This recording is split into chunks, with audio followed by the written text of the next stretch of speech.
MRTT ke MLTT? Mana yang lebih baik? Mana yang lebih menguntungkan?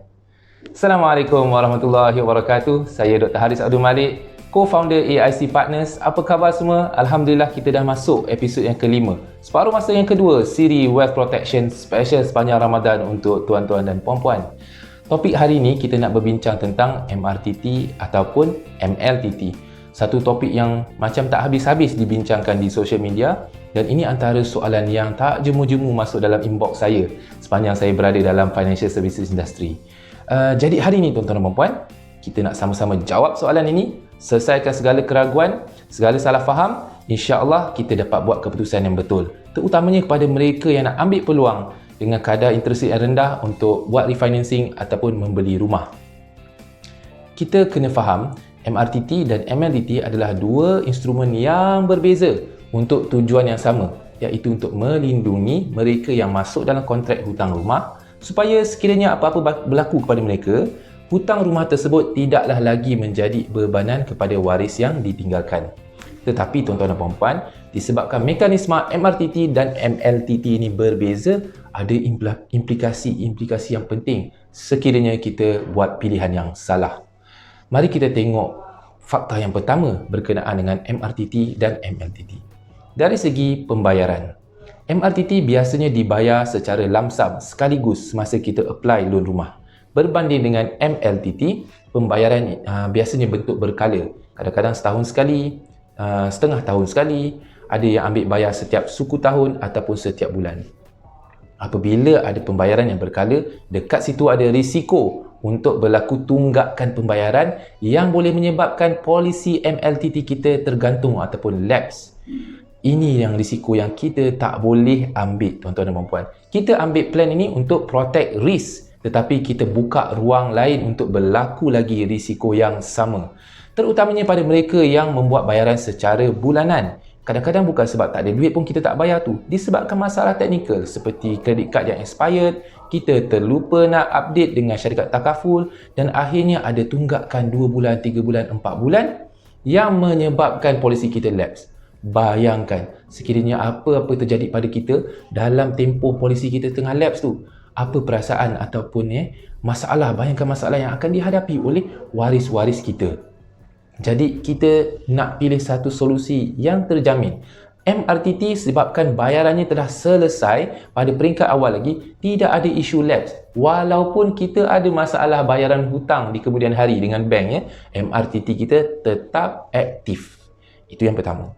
Yang kedua, tuan-tuan dan puan-puan, banyak orang yang cuba, ejen lah terutama, yang cuba jual MLTT ni dengan menggunakan point sekiranya kita buat refinancing untuk loan rumah yang kita ada sekarang ni, pada masa akan datang kita tak perlu nak renew MLTT, disebabkan MLTT ni tak tamat lah. Bila kita buat refinancing, MLTT tetap ada. Tetapi tuan-tuan dan puan-puan, bila kita buat refinancing, kita nak create hutang yang baru.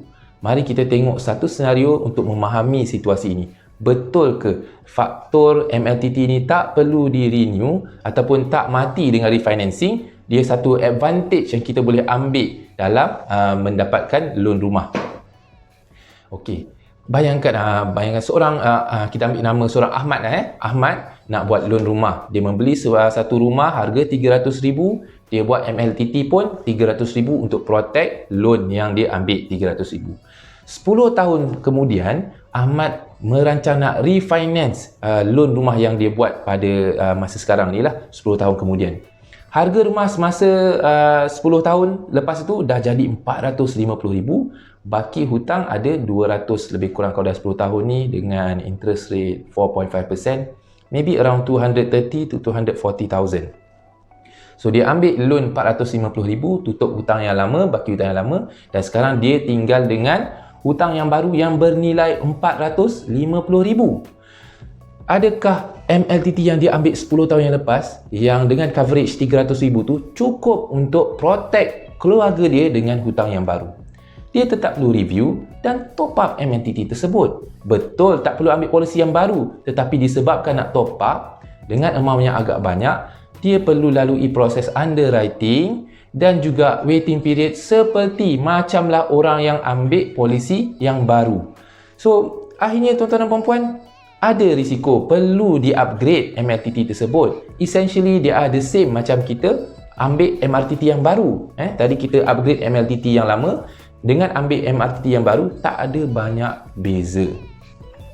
Yang ketiga tuan-tuan, dan ini yang paling menakutkan, sebab ini ada berkenaan dengan nasib kita, terutamanya mereka yang Muslim di akhirat sana. Apabila kita pilih untuk buat MLTT dan untuk melindungi hutang rumah kita, biasanya ejen akan buat penamaan secara hibah kepada salah seorang waris kita. Ini yang ramai yang tidak sedar, tuan-tuan dan puan-puan. Apabila penamaan dibuat secara hibah, bank tidak mempunyai kuasa undang-undang untuk menuntut waris kita membayar baki hutang dengan pampasan yang dia terima. Bank tidak ada kuasa undang-undang. Waris boleh ambil pilihan untuk lepaskan rumah kepada bank dan bina hidup baru dengan duit pampasan yang kita tinggalkan. Tetapi, ya, waris okey. Tetapi di sini siapa yang bermasalah, tuan-tuan dan puan-puan? Kita yang berada di alam kubur, kerana hutang kita tidak selesai dengan cepat di atas dunia ini. Jadi bila kita pun tahu untuk orang Islam hutang ini satu isu yang sangat besar, terutamanya selepas kita meninggal dunia. Hutang yang tidak selesai akan menyekat amalan kita daripada terangkat naik. Kalau kita banyak pahala sekalipun, kita tak dapat mendapat ganjaran daripada pahala yang kita dah usahakan di dunia ini. Kita tak nak macam tu, tuan-tuan. Dan kita akhirnya insya-Allah mungkin selesai, tetapi akan ambil masa yang panjang. Dan kita tahu satu hari di dunia ni sama dengan berapa ribu tahun di akhirat sana.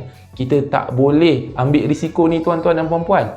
Dengan MRTT, pembayaran hutang akan berlaku secara direct kepada bank dan lebih cepat prosesnya penyelesaian hutang ini. Tetapi pewarisan ialah satu topik yang lain, mungkin kita akan discuss dalam episod yang akan datang. Bila pembayaran itu direct, penyelesaian hutang pun cepat, akhirnya kita pun masalah kita di alam yang sebelah sana pun tidaklah terlalu masalah berbanding dengan MLTT tadi. Sedang kalau kita dalam keadaan tersepit, kita MLTT yang tak melangsaikan hutang kita ni, tuan-tuan dan puan-puan bayangkan, kita tak boleh buat apa-apa sebab kita dah tak ada di dunia ni. Tapi yang mereka yang dah buat MLTT ni macam mana? Saya cadangkan untuk tukar penamaan kepada bentuk dalam terma wasi kepada waris kita, kemudian proceed dengan buat absolute assignment kepada bank yang memberi kita hutang, supaya bank dapat kuasa untuk mengambil pampasan tersebut dan menyelesaikan hutang kita. Ingat tadi tujuan kita ambil MRTT ataupun MLTT ni apa? Supaya hutang kita tetap terlangsai walaupun kita dah tiada dan tidak berpindah hutang tersebut kepada waris-waris kita. Jadi tuan-tuan dan puan-puan, nampak tak? Sebenarnya tidak ada apa-apa advantage kalau kita ambil MLTT berbanding MRTT. Dari segi tujuan yang kita sebut tadi, untuk protection against liability yang kita ada dengan loan rumah tersebut. Kadang-kadang ejen cerita kalau kita ambil MLTT, meninggal masa buat haji, dapat double pampasan lah, dapat allowance masuk hospital lah, dapat boleh tambah rider penyakit kritikal lah sebagainya. Ini semua bukan faktor-faktor yang penting yang nak jamin tujuan kita tadi ambil MLTT ni tercapai. Jangan kita tersilap buat pertimbangan. Jadi kesimpulan yang saya nak berikan pada tuan-tuan dan puan-puan hari ni, go for MRTT. Kalau nak beli rumah, untuk kebanyakan orang, go for MRTT. Melainkan kalau kita ini pelabur hartanah tega, sekarang pun dah ada lebih daripada 5 hartanah dan dalam proses untuk acquire 3, 4, 5 hartanah lagi dalam masa terdekat.